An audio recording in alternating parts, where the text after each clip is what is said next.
बिस्मिल्लाहिर्रहमानिर्रहीम। Dear students, मैं हूं शमा असलम, आपके फेवरेट यूट्यूब चैनल पर। मैं आज डिस्कस करने जा रही हूं एफएससी पार्ट 1 बायोलॉजी का चैप्टर है, चैप्टर नंबर 4 दी सेल, जिसमें से आज हमने टॉपिक सेलेक्ट किया है साइटोस्केलेटन।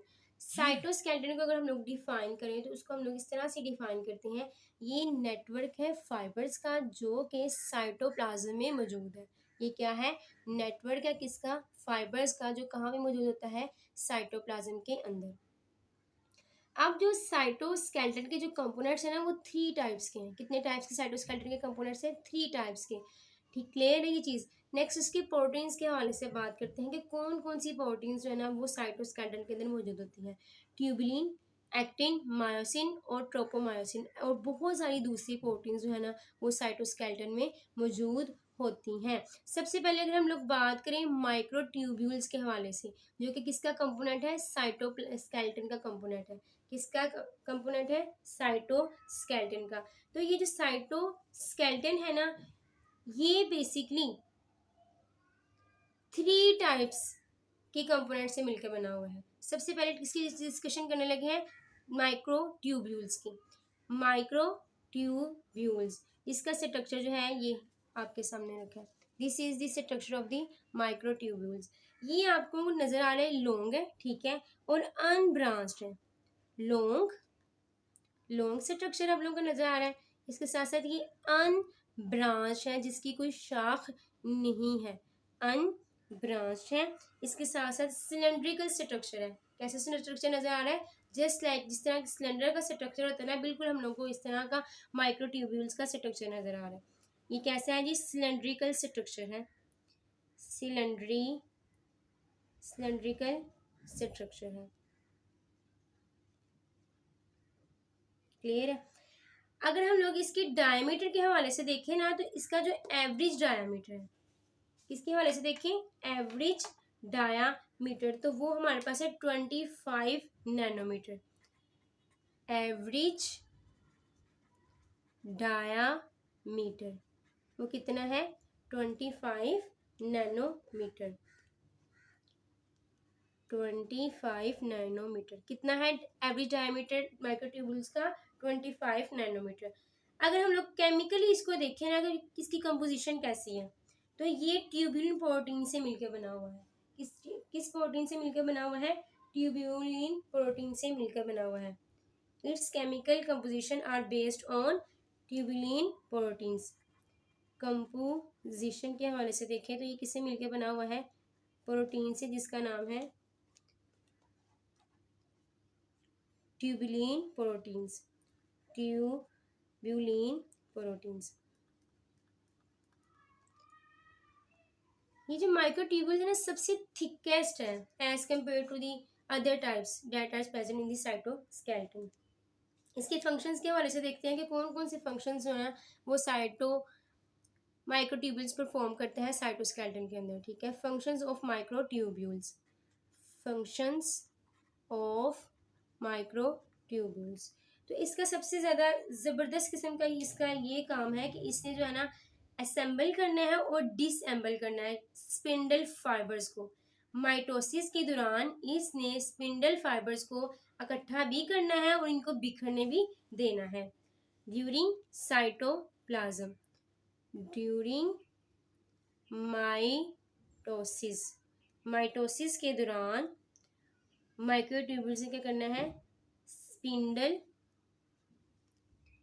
स्पिंडल फाइबर्स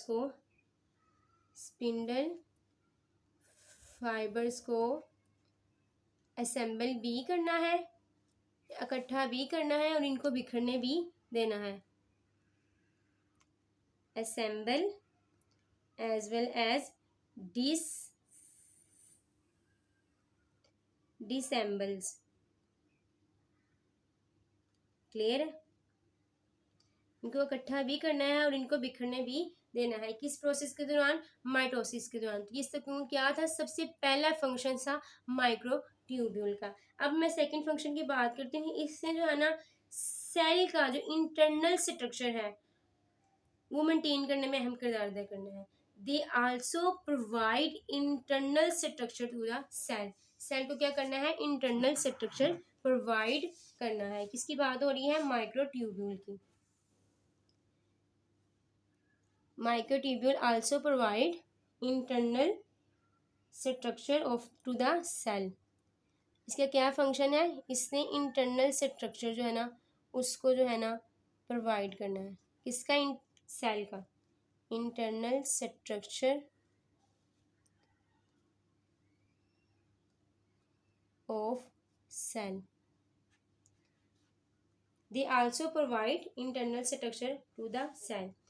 इससे जो है ना सीलिया, फ्लैजिला, बेसल बॉडी और सेंट्रियोल्स की फॉर्मेशन में भी अहम किरदार अदा करना है। इन्वॉल्व इन द फॉर्मेशन करेगा, मदद करेगा किसकी फॉर्मेशन में?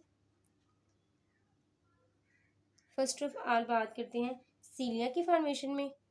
सीलिया, फ्लैजेला, ये बेसिकली मूवमेंट में हेल्प करते हैं सारे के सारे स्ट्रक्चर्स।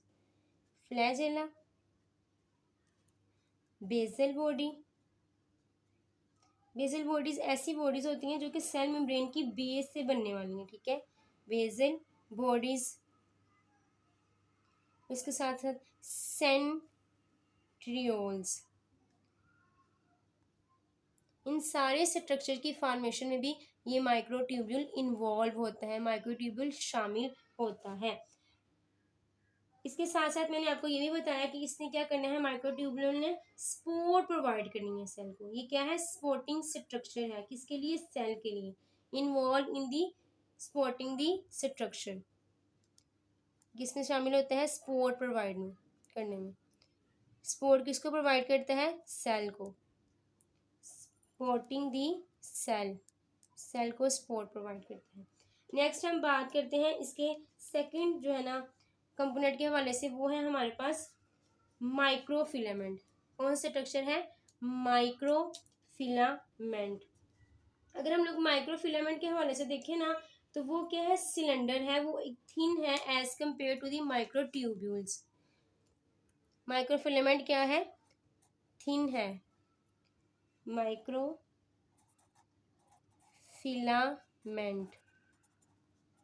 माइक्रोफिलामेंट क्या है? ये ज़्यादा बारीक है as compare to the microtubules. More cylinder, more cylinder. मैं आपको स्ट्रक्चर दिखाती हूँ इन जो कि बेसिकली है माइक्रोफिलामेंट का। This is the structure of the microfilament. आप लोगों को कैसा नजर आ रहा है? बिल्कुल ये सिलेंडर है, ठीक है, लंबा है और बारीक है। अगर इसकी हम लोग डायमीटर के हवाले से देखें, डायमीटर ऑफ माइक्रोफिलामेंट, डायामीटर, तो इसका जो डायमीटर है वो है 7 नैनोमीटर। डायमीटर इसका कितना है? 7 नैनोमीटर। बेसिकली ये एवरेज डायमीटर की बात हो रही है। एवरेज डायमीटर कितना है? 7 नैनोमीटर। कंपोजिशन के हवाले से देखें तो ये कॉन्ट्रैक्टाइल प्रोटीन यानी कि एक सिकुड़ जाने वाली प्रोटीन से मिलकर बनता है जिसका नाम है actin. Composition, composition of microfilament. किसकी कंपोजिशन की बात हो रही है? माइक्रोफिलामेंट की कंपोजिशन के हवाले से देखें तो ये एक कॉन्ट्रैक्टिंग प्रोटीन यानी कि एक सिकुड़ने वाली प्रोटीन जिसका नाम है एक्टिन, इससे मिलकर माइक्रोफिलामेंट की फॉर्मेशन होती है। It is composed by actin protein. इसने क्या करना है? इसने linked which is linked to the inner face of the plasma membrane. ये जो एक्टिन प्रोटीन होती है ना ये बेसिकली लिंक्ड होती है। किसके साथ लिंक्ड होती है? किसके साथ इसका ताल्लुक होता है? इनर फेस के साथ। Link to the inner face. किसका इनर फेस? प्लाज्मा मेम्ब्रेन का। Inner face of plasma membrane, plasma membrane. Actin जो प्रोटीन है इसका ताल्लुक होता है प्लाज्मा मेम्ब्रेन की इनर फेस के साथ। फंक्शंस के हवाले से देखें तो इसका फंक्शन जो है ना इसने क्या करना होता है? इंटरनल सेल मोशन में जो है ना अपना किरदार अदा करती है। किस में किरदार अदा करती है? इंटरनल सेल मोशन में। फंक्शंस ऑफ माइक्रोफिलामेंट, कौन कौन से इसके फंक्शन हैं जी? सबसे पहले अगर हम लोग देखें तो involve in internal cell motion. Involve किसमें शामिल होती है? इंटरनल सेल मोशन में। सेल के अंदर होने वाली जो इंटरनल मोशन होती है ना, इंटरनल हरकत, उसमें क्या होती है? इन्वॉल्व होती है। Internal cell motion. क्लियर? अब मजीद देखिए तो इसने क्या करना है जी? सेल के अंदर जो साइटोप्लाज्म की जो घूमने वाली हरकत है ना, उसमें भी शामिल होना है। इसके साथ साथ इसे इमोबाइल मूवमेंट में हरकत हेल्प करनी है। Also involve in cyclosis. इसमें ये शामिल है, इन्वॉल्व इन साइक्लोसिस। साइक्लोसिस होती है जब जब साइटोप्लाज्म में मूवमेंट आती है ना, this is called cyclosis. Cyclosis. दूसरे लफ्ज़ों में मैंने आपको ये बताया है कि सेल के अंदर साइटोप्लाज्म की जो घूमने वाली हरकत होती है ना, उसको हम लोग क्या कहते हैं? साइक्लोसिस। इसके साथ साथ इसने जो है ना एमोबाइड मूवमेंट में भी हेल्प करनी है। एमोबाइड मूवमेंट, सही। इसके साथ साथ जो इसका फंक्शन ज़बरदस्त किस्म का ये भी है कि इससे जो है ना सेल भी सपोर्ट को प्रोवाइड करनी है। Supporting structure for the cell. किसको सपोर्ट प्रोवाइड करनी है? सेल को सपोर्ट प्रोवाइड करनी है। नेक्स्ट बात करते हैं इंटरमीडिएट फिलामेंट के हवाले से। किसके हवाले से? Intermediate filament. अगर हम लोग इंटरमीडिएट फिलामेंट को देखें ना, तो बेसिकली उस वो जो माइक्रोफिलामेंट, ठीक है, और माइक्रोट्यूब्यूल के बिल्कुल जो दरमियान वाली स्टेज आती है ना, जो दरमियान में जो स्ट्रक्चर है जिसका डायमीटर इन दोनों के सेंटर में आता है, वो है हमारे पास intermediate filament. Intermediate filament. Intermediate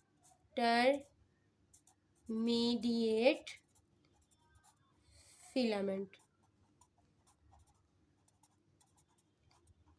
मैं आपको स्ट्रक्चर दिखाती हूँ इंटरमीडिएट फिलामेंट का। This is the structure of the intermediate filament. ठीक है, अब ये जो बेसिकली जो स्ट्रक्चर है ना, इसका जो डायमीटर है वो माइक्रोट्यूब्यूल्स और माइक्रोफिलामेंट के बिल्कुल दरमियान है। यानी कि इसके अगर डायमीटर के हवाले से देखें, डायमीटर, तो वो हमारे पास कितना आ जाता है? 8 से 10 नैनोमीटर आता है इसका डायमीटर। डायमीटर कितना है? 8 से 10 nanometer. Diameter of intermediate is 8 to 10 nanometer. ये देखिए माइक्रोट्यूब्यूल का कितना आप लोगों को नजर आया? 25 नैनोमीटर है, ठीक है, जबकि माइक्रोफिलामेंट का है 7 नैनोमीटर। कितना है? 7 नैनोमीटर। तो इन दोनों के दरमियान जो पाया जा रहा है वो क्या है? 10 नैनोमीटर है। तो इनका डायमीटर, इंटरमीडिएट फिलामेंट का डायमीटर जो है ना, in between microtubules and the microfilament. Clear है? अब मजीद ये देखें तो जो फंक्शंस है ना, इससे भी सेल की शेप को मेंटेन करना है, ठीक है। इसके साथ साथ सेल के जो सेलुलर कंपोनेंट्स है ना, उनको इकट्ठा करना है, ठीक है, आपस में इकट्ठा किए रखना है। किसको? सेलुलर कंपोनेंट्स को, जो कहाँ पाए जा रहे हैं? सेल के अंदर पाए जा रहे हैं। इसके साथ साथ इसने जो है ना नर्व सेल की एक्सोन की फॉर्मेशन में भी शामिल होना है। What are the different functions of intermediate filament that perform in the cytoskeleton? First of all है, मैंने बताया आपको फंक्शन। पहला क्या है इसका फंक्शन? इसने सेलुलर कंपोनेंट्स को जो है ना वो इकट्ठा किए रखना है। क्या है? बेसिकली इसने इंटीग्रेट करना है किसको? सेलुलर कंपोनेंट्स को। इंटीग्रेट, इसको इकट्ठा किए रखना है, सेलुलर कंपोनेंट्स को। ऐसे कंपोनेंट्स जो कि काम जो देते हैं सेल के अंदर, that are called cellular components. इसका फंक्शन ये है कि इसने सेलुलर कंपोनेंट्स को क्या करना है? इकट्ठे किए रखना है। And the second is the, इसने फॉर्मेशन करनी है एक्सोन की। It is involve in the formation of axon. Nerve cell की एक्सोन की भी फॉर्मेशन में अपना अहम किरदार अदा करना है नर्व सेल। क्लियर? ये था बेसिकली साइटोस्केलेटन के हवाले से कि इसमें जो है ना वो कौन कौन से कंपोनेंट्स पाए जाते हैं, कि कितनी टाइप्स की जो है ना साइटोस्केलेटन जो है ना एग्जिस्ट करते हैं। Thank you.